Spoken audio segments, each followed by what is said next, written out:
Well, hiya, BookTube. Bill Ruttenberg here with the Ruttenberg Library. Wanted to come to you with a mail haul. Yesterday, when I got home from school, I had a very pleasant surprise at my house, and it was a box of books sent directly from the Brattle Bookshop in Boston. And so I was very excited to see that, had no idea it was coming, had no idea what was inside of it. So I wanted to share with you, I went ahead and opened it last night. I wanted to share with you what I found inside. Now, I am not 100% sure who sent the books to me from the Brattle. I could take an educated guess on who it is.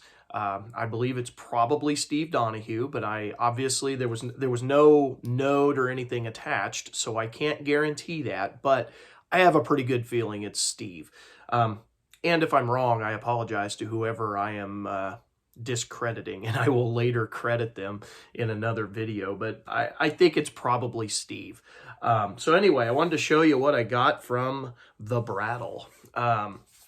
In this book haul, there's 1, 2, 3, 4, 5, 6, 7, 8. There were 9 books in this box, and all of these books are in pretty much brand new condition. I was so excited, and it really is going to go very, very well for the month of March when we talk about March Mystery Madness.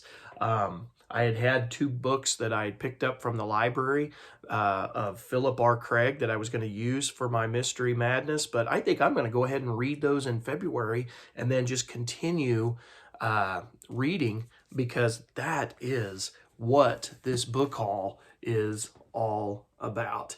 I got all 9 of these books. They're all Philip R. Craig's Martha's Vineyard Mysteries, and so I'm really excited about that. So let's go ahead and I'll show you what I got. And I haven't taken off any of the stickers yet, so you'll just have to deal with that along with me. So the first one that I got in the stack here is Vineyard Enigma, a Martha's Vineyard Mystery by Philip R. Craig. And all these covers are really cool. And these mysteries are always about 200 to 250 pages, somewhere around there. This one's 242, it looks like. This one came out in the year 2002, and I'll share with you what the cover says about it. So says, with the arrival of warm weather and good fishing, life should be great for J.W. Jackson and his wife Z. Martha's Vineyard may be no Eden, but J.W. wouldn't trade it for any other place on earth. Something's wrong, though. The morning newspaper brings an update on the case of the Headless Horseman, a headless and handless corpse found on a local bridle path 6 months ago. Such murders are rare on the vineyard, and J.W. can't help but wonder if a killer is still wandering free on the island. Something's wrong at home, too. Z does her usual efficient job at the emergency room, but with J.W. and the 2 kids, she seems curiously distant. If she's going through the 7-year itch, J.W. will give her time. He loves her and hopes she'll soon remember that she loves him. Meanwhile, J.W. gets a distraction in the form of Abraham Masimba, a mysterious man from Zimbabwe in East Africa. Masimba enlists J.W.'s help in the search for 2 ancient soapstone eagles carved 700 years ago and spirited out of Africa in the 1960s. Masimba has followed their trail to the vineyard, and he'll pay whatever it takes to bring them home. J.W. agrees to assist, though he doesn't know much about art, and he certainly doesn't anticipate what will happen when Z meets Masimba. The man has charisma that's hard to resist, nor can J.W. know that his search for the eagles will pit him against some of the most powerful figures in the vineyard's art world, including some who will stop at nothing to add forbidden objects to their collections. And there's still the unsolved case of the Headless Horseman. Could the horseman's death have anything to do with the eagles?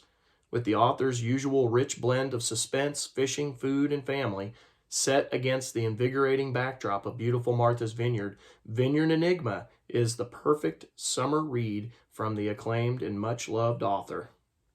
So, looking very forward to reading that. And I'm going to I've actually got, he actually sent, there was actually a couple of those copies in the box, and I have doubles of a couple of these. So, so I had 2 of those. The next one is Martha's Vineyard Mystery, Vineyard Stalker by Philip R. Craig. And again, another really cool cover. And this one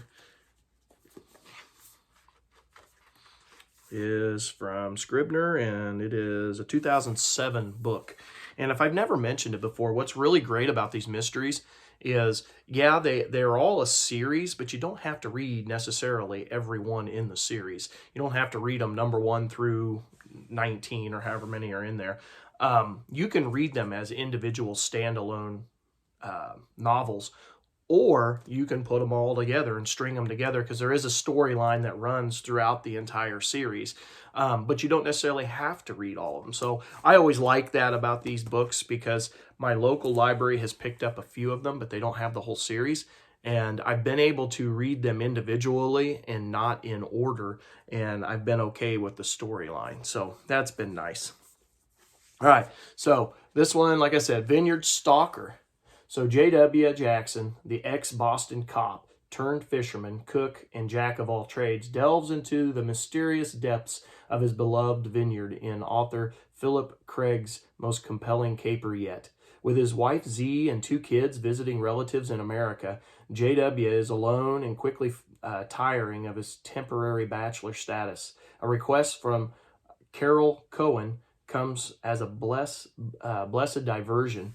Carol wants J.W. to find the person who's stalking her brother, Roland, known locally as the Monk, for his reclusive ways.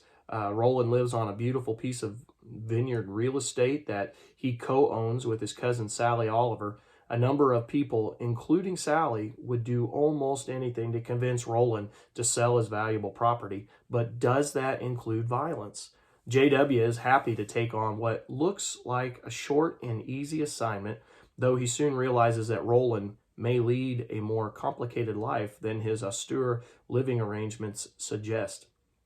When a body turns up near Roland's land, and what seemed like a property dispute takes a detour into murder, with J.W. in the midst of the action once again, featuring a rich mix of money, lust, pride, and jealousy, spiced with a little poignant regret, Vineyard Stalker is a page-turning, deftly plotted addition to his popular engaging series in which Martha's Vineyard is itself always the star.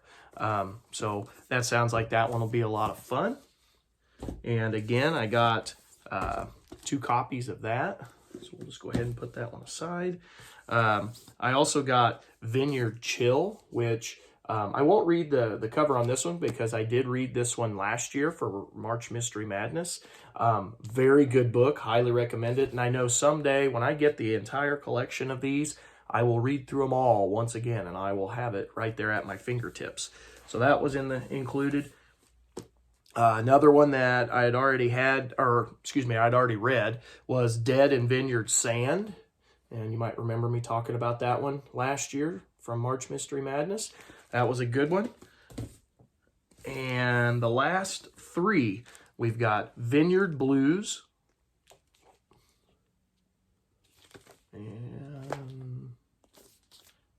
And this one is, let's see here.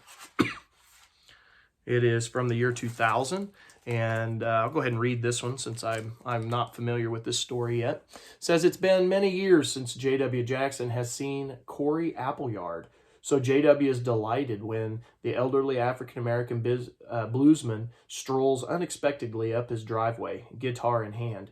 Corey has come to Martha's Vineyard to play a few shows and to catch up on old times, but there's more to the Vineyard mix with this summer than music, bluefish, and friendship. Someone is torching the rundown summer houses that a reviled local slumlord rents out to college kids who flock to the island for sun, sex, and summer jobs. J.W. and Z, busy adding a wing to their house for their precocious offspring Joshua and Diana, might almost cheer for the arsonist if they didn't fear someone would get hurt. They are especially concerned for Corey Appleyard, who opts to bunk in with one of the dilapidated structures. Corey doesn't need much in the way of amenities, and a friend's grandson has offered him hospitality. It's a bad choice. When a fire breaks out and an unidentified body is pulled from the scorched ruins, J.W. fears the worst. Corey's precious guitar lies abandoned nearby, and an ominous sign that an old man who seemed to live for his music has become the arsonist's victim. With Corey probably dead, this is no longer a mildly amusing case of a slumlord getting his due. For J.W., the search for the arsonist has become deadly serious and personal. And there are casualties. There are other casualties this beautiful summer. Z's friend, Susanna Quick, has received threatening letters from someone who knows far too much about Susanna's mysterious past and who may use that knowledge in frightening ways. As J.W. pursues the arsonist and closes in on Susanna's feared correspondent, this masterly mystery moves toward a surprising, immensely satisfying conclusion. As always, though, it's the ensemble cast, the vibrant Martha's Vineyard ambiance, and the enticing fishing and food that will win our hearts and bring us back for more. Perfect summer reading. Vineyard Blues is proof once again that Philip R. Craig is at the top of his form. So that'll be a fun one. Got a couple parts to that mystery. Let's see here. The next one is Cliffhanger. Sorry about the glare. Got Cliffhanger. And this one's actually signed by the author. How cool is that? I thought that was pretty neat. It's again from Scribner's, and it is from 1993. So this is one of the early ones. I'll have to look at the list and see, just exactly the order of the books. I haven't paid a ton of attention to that, so I'll have to see if what number on the list early on this one is. So it says, idyllic Martha's Vineyard is not so idyllic after all. It's still a special place with gorgeous panoramas of sea and sky, good fishing, and fine home-cooked food. But it's not always the haven that people seek. Ex-Boston cop J.W. Jackson came to the vineyard looking for a place to forget the violence of war in city streets.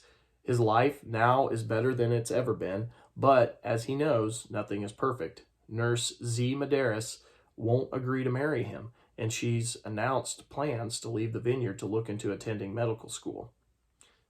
Geraldine Miles has arrived to escape a violent lover. She seeks safety, but she soon learns that nowhere is really secure in protecting her.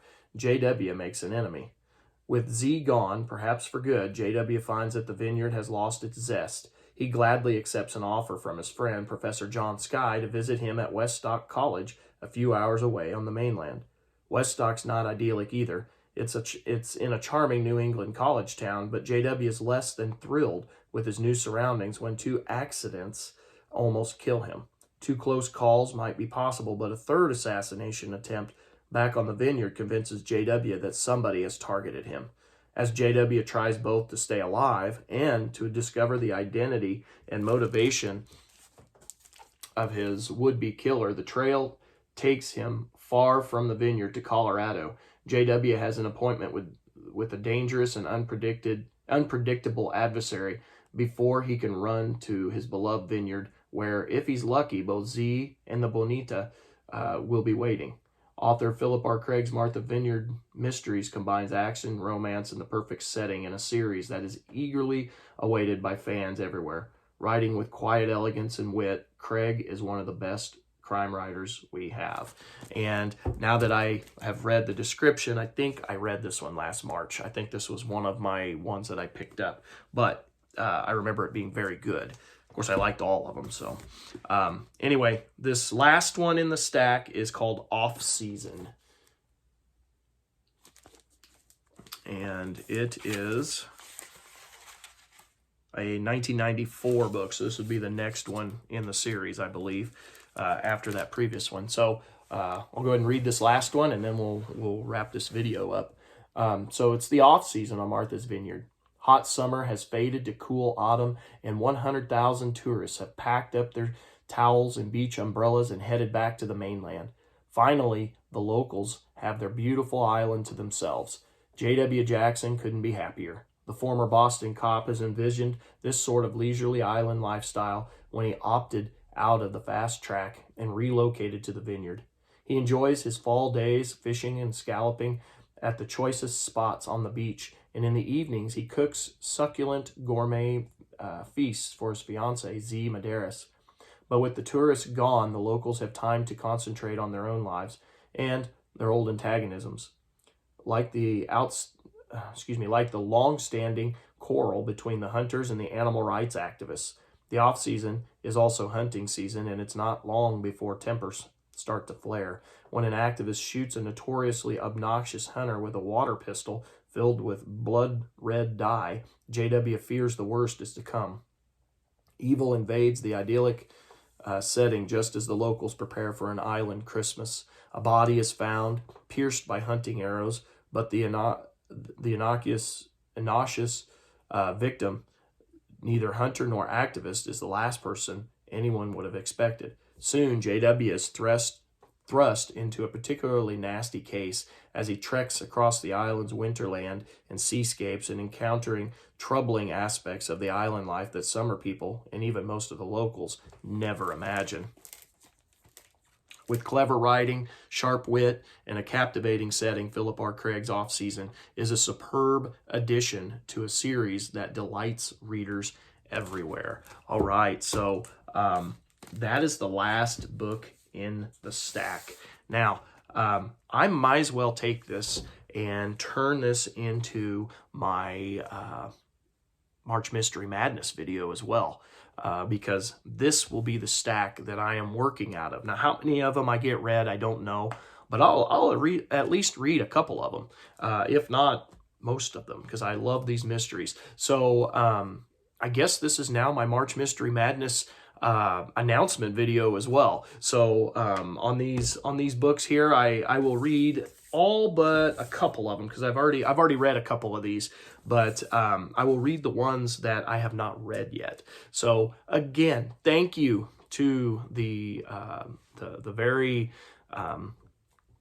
donor who sent these books to me. As I said, I think I know the culprit, but I really thank you for that. This was a very, very pleasant, unexpected, very gracious and generous surprise for me yesterday when I got home from school. So thank you for that. Thank you, BookTube, for watching this. I hope you enjoyed. I hope you're going to go get involved in March Mystery Madness along with the rest of us. It should be a lot of fun. The theme this year is 2 by 2. So 2 by 2. Does that mean I got to read 4 of these? Maybe that's what I'll try. I don't know. I might even throw in a couple other mysteries to keep this thing going. Maybe 2 authors, 2 books from each author. I don't know. I haven't figured it out yet, but I know I'm going to be reading these very, very soon. And again, thank you to, I believe, Steve Donahue and the Brattle Bookshop. So until next time, BookTube, happy reading.